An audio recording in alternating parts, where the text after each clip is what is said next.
आणि आता बातमी आहे आंतरराष्ट्रीय लेबनॉनमधून। इस्रायल आणि हिजबुल यांच्यामध्ये गेल्या काही वर्षांपासूनचं शत्रुत्व सर्वश्रुत आहे। सध्या इस्रायल आणि पॅलेस्टाईनमध्ये सुरू असलेल्या युद्धाची दुसरी लढाई लेबनॉन आणि सिरियामध्ये सुरू आहे।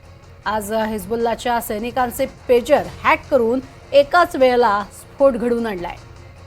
हा हल्ला इस्रायलच्या सैन्याने केल्याचा आरोप हिजबुल्लाने केलाय आणि या हल्ल्यात आतापर्यंत 11 जणांचा मृत्यू झालाय, तर 4000 लोक जखमी झालेत। हिजबुल्ला ही दहशतवादी संघटना सिरिया आणि लेबनॉनमधनं काम करते। संघटना सदस्यांशी संवाद ठेवण्यासाठी पेजर्सचा वापर केला जातो।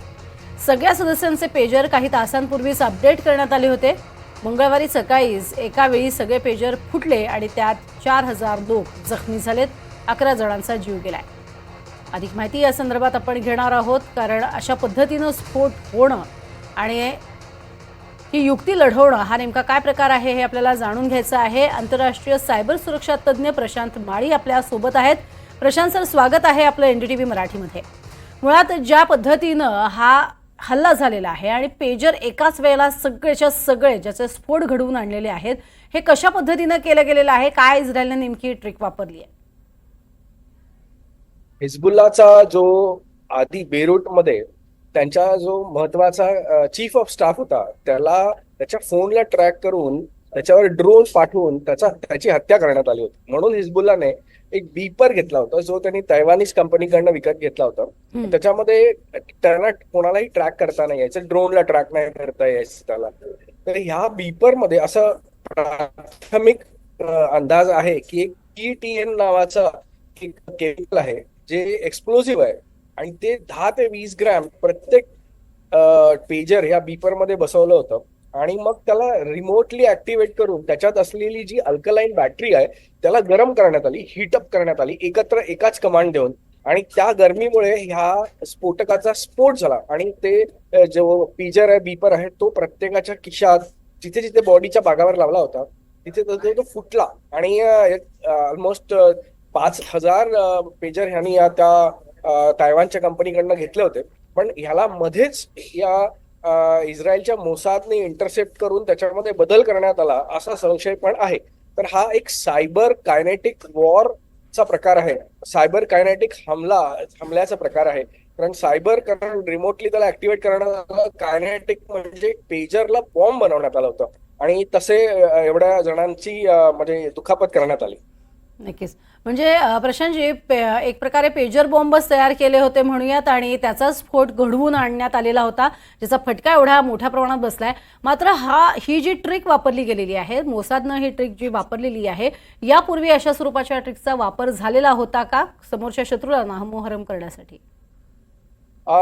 असा एक्झॅक्टली केला नव्हता। हा एक इनोव्हेटिव्ह अटॅक आहे आणि या अटॅकमुळे सगळ्यांच्याच मनामध्ये संभ्रम आणि भीती निर्माण होऊ शकते। कारण प्रत्येक मिलिटरी जी असते ती कुठे ना कुठून तरी वस्तू विकत घेत असते आणि त्याच्यामध्ये बॅटरी ही गोष्ट असते। मग ती बॅटरी जर बाहेरच्या कंट्रीने हॅक तर केली नाही तर आपल्यावर कंट्रोल तर ताबा तर मिळवण्यात येऊन असे काही स्फोट तर करता येणार नाहीत, अशी प्रत्येक मिलिटरीला लागलेली आता चुळबुल असू शकते। अशा तत्सम प्रकारचा, ज्याला एअर गॅपिंग अटॅक म्हणतात, असा अटॅक स्टक्सनेट नावाच्या एक इराणियन न्यूक्लिअर जी फॅसिलिटी होती तिकडे असा प्रकारचा थोडक्यात करण्यात आला होता। तिकडे पण रिमोटली कमांड देऊन तिथली जी हीट होती ती वाढवण्यात आली होती आणि तो पूर्ण स्टक्सनेट व्हायरसद्वारा त्या पूर्ण न्यूक्लिअर फॅसिलिटीला उद्ध्वस्त करण्यात आलं होतं। पण असं जे झालंय, ज्याला एक डिव्हाइसला बॉम्ब बनवण्यात आलं आणि वापरत्या डिव्हाइसला बॉम्ब बनवण्यात आला, असं झालं नव्हतं आणि ही मोठी खतऱ्याची घंटा आहे सगळ्या सुरक्षा एजन्सीजला। खरंय। आणि अशा स्वरूपाचा जो शोध आहे तो यापूर्वी जर्मनीच्या लष्करानं लावला होता, असंही कळतं की त्यांनी हा जो प्रयोग आहे हा होऊ शकतो याबद्दलचा शोध लावलेला होता। मात्र मुळात ते शोधून काढणं की अशा स्वरूपात कुठेतरी स्फोटक लपवलेली आहेत हे शोधून काढणं खरंच किती सोपं आहे की किती जिकिरीचं आहे? काही स्फोटक आहेत ज्याला रीडर असतात, स्फोटक रीडर असतात, ते डिटेक्ट करतात। म्हणजे एअरपोर्टवर लावणारे जे रीडर असतात, जे सिक्युरिटी लोक हातात धरतात किंवा तुम्ही जेव्हा त्या गेटमधनं जाता, असले रीडर ह्याला डिटेक्ट करू शकतात। पण ह्याने मुद्दामूनच असं स्फोटक वापरलंय जे डिटेक्ट होत नाही आणि 10 ग्रॅम 20 ग्रॅम वापरल्याने ते डिटेक्ट होतच नाही।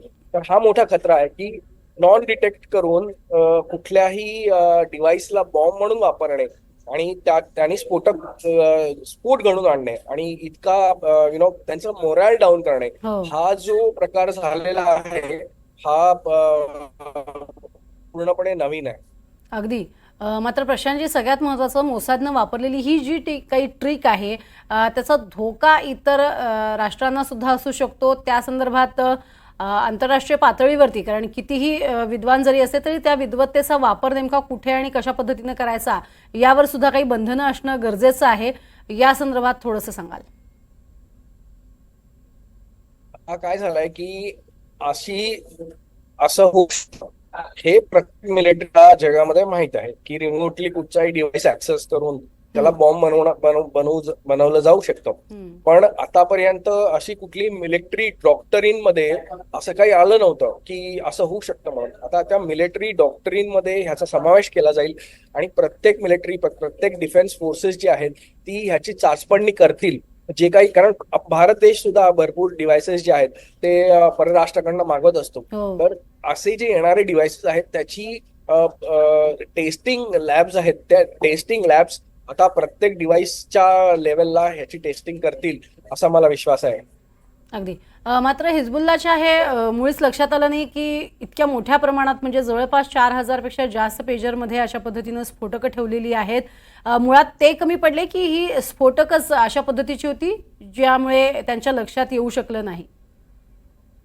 काउंटर इंटेलिजन्स हा प्रत्येक राष्ट्राचा सर्वात मोठी डिपार्टमेंट असते. ही एक इंटेलिजन्स असते, काउंटर इंटेलिजन्स, कोण समोरचा देश आपल्यावर कशा पद्धतीचे हमले करताय किंवा काय त्यांच्या टॅक्टिक्स आहेत. तर हिजबुल्ला आणि लेबनन चे जे काउंटर इंटेलिजन्स आहे पूर्णपणे फेल झालंय असं दिसून येत आहे की त्यांना कळलंच नाही की अशी काही रचना त्यांच्यावर होत आहे आणि त्यांना वाटलं की आपल्याला मोबाईलने डिटेक्ट होत आहे म्हणून त्यांनी पेजर घेतला आणि त्या पेजरलाच ह्या लोकांनी बॉम्ब बनवून टाकला. तर ही एक खूप मोठी त्यांची काउंटर इंटेलिजन्सची हार आहे आणि प्रत्येक काउंटर इंटेलिजन्स डिपार्टमेंटला देशाच्या आता आपल्याला जागृत होणे गरजेचं आहे.